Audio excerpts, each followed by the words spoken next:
being innovative, being creative, coming up with solutions to problems, exploiting opportunities is not hard. We just make it sound like it's hard sometimes. Great content and just finished up wonderfully.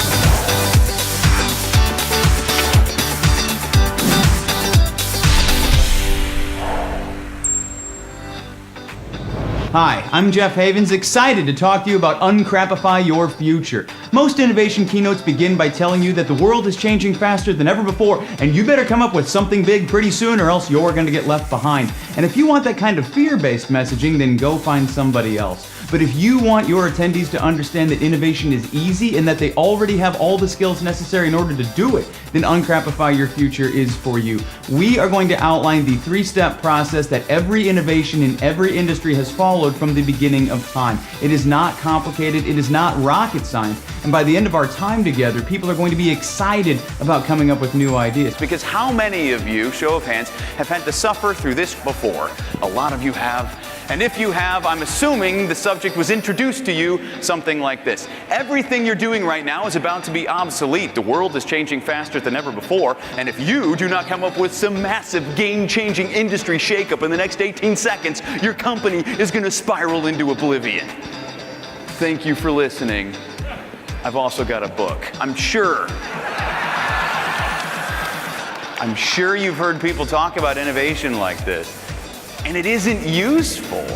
This is not the province of some privileged minority of geniuses. It is built into our DNA. There are only 3 things you have to do, and every one of them is ridiculously easy. The first step in your 3-step process for coming up with your next big thing, your next breakthrough, ask a question. Every innovation begins with a question. That is always 100% true. That question can be an attempt to exploit a potential opportunity or an attempt to solve an existing problem. But you don't even need to know which approach you're taking. You just need to have a question. That's where innovation starts. Without a question, there's simply no place to begin. Coffee cup holders. How can I keep from burning the crap out of myself when I drink coffee out of a paper cup? The Marshall Plan. How can we avoid the mistakes of the Versailles Treaty and prevent the possibility of World War III? Reality television.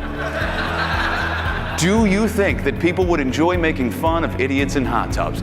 The answer is yes. And if this can work, your next idea can too. And if by any miracle you cannot think of a single question to help you get started on this journey, I've got 11 of them for you right now. What are some interesting things that our competitors are doing that we should maybe copy? If our core business suddenly stopped making money, how else might we generate revenue? What frustrates our customers, and what can we do to fix it? Why do we do things the way we do them, and might there be a better way? Now, I'm certain that you have asked yourself some of those questions before, and I'm also certain that you have questions I didn't just list. And what that means is that you are already innovating. You are already in the middle of this process, and you will continue to be innovating for as long as questions keep occurring to you. Jeff was able to blend humor with real solid lessons, so the laughter and the learning packaged together was just an outstanding presentation. So that is the first step, okay? Ask a question. The second is to think about possible answers to that question, which should be obvious. You have a question, you're going to need an answer. So this should be the easiest thing in the world. But this is the part of the innovative process where we most commonly stop. This is where we usually get stuck. And it's not because you can't think, because you obviously can. You're all very intelligent or you wouldn't be here. It's that we've been lying to ourselves. All of us honestly believe that we are masters of multitasking, that we can do 2 or 3 or 5 things all at the same time without sacrificing speed or efficiency. We brag about it, and we're lying to ourselves. When you're working on something and get interrupted, you stop working on the first thing, address the next thing, and then return to the first thing. You do not do them both at once. The only exception to this rule, the only instances in which our brains are capable of engaging in 2 mentally intensive exercises at the same time, is when one of those things requires so little thought that our brain can go on autopilot. This will include things like long walks, certain types of of exercise, monotonous car trips where you know the route and don't need to GPS anything. Incidentally, the places where I'm guessing the majority of your best ideas have come to you. In these moments, we engage a part of our brain called the anterior cingulate cortex, which is basically responsible for paying attention to our environment for us so that we do not get surprised by a predator or something while we are otherwise occupied. This is the part of your brain that allows you to stay on the road while you're daydreaming. And I know you've been there before and you've snapped out of it and you've had to ask yourself, what happened to the last 10 miles? This is the part of your brain that allows you to continue showering yourself while you are daydreaming. And I know you've been there before and you've snapped out of that and you've had to ask yourself, did I actually use the shampoo?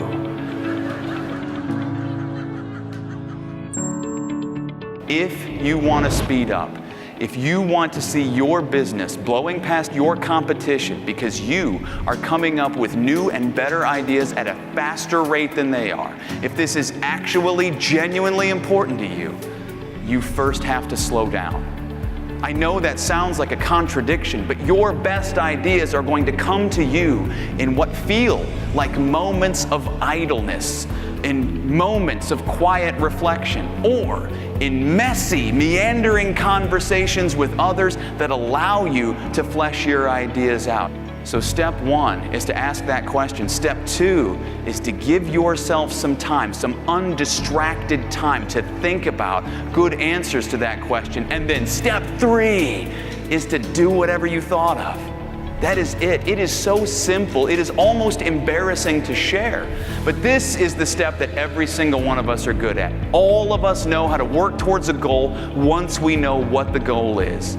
And in this respect, there is basically no difference between business as usual, which requires you to do work, and pursuing an innovative solution, which requires you to do work. They are exactly the same. You do this all the time at home. Questions come to you whether you want them to or not. Problems and opportunities come up all the time.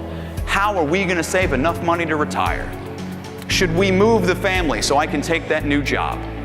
These questions come to you, and what do?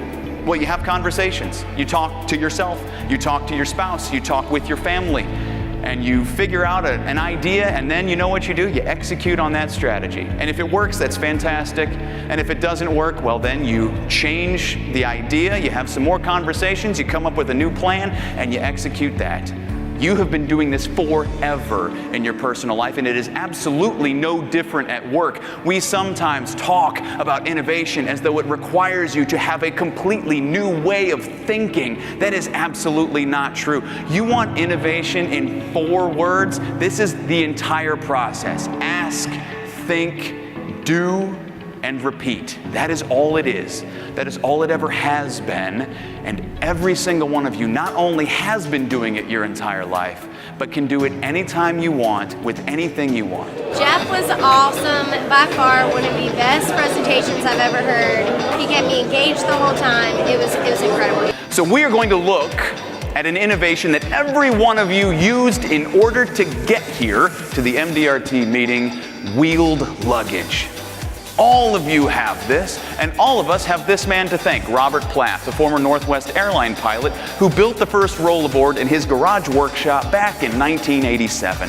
And before I really get into this, can I just say that I think it is amazing that we didn't get this stuff until the late 80s. Let us look at the chronology of human invention. We have the radio, television, people in space, wheels on luggage. That's the order. It should have been the other way around.